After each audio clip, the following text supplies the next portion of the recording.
Hola, este es un video para hacer la tarea de inglés. Espero les guste. Lo primero hacer en presente con perfecto. We have lived in this house for all 3 years. She has never been to Afghan. You have him hope.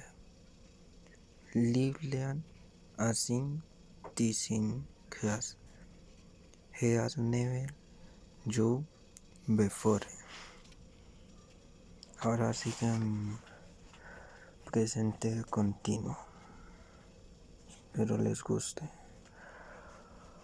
Ay, pucha. I have when France on the 3 years. He went in 3 for team. She has when prize to piano. The piano. In Berlin, sing Jesus. Die. Your weapons can corros den sinking.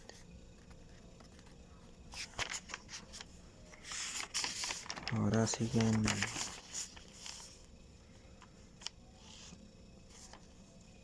Ahora siguen presente simple.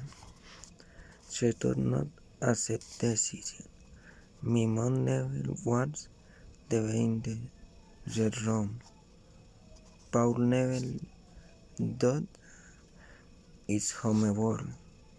This bullet at nivel. That big it goes about magic is good a film. Gracias.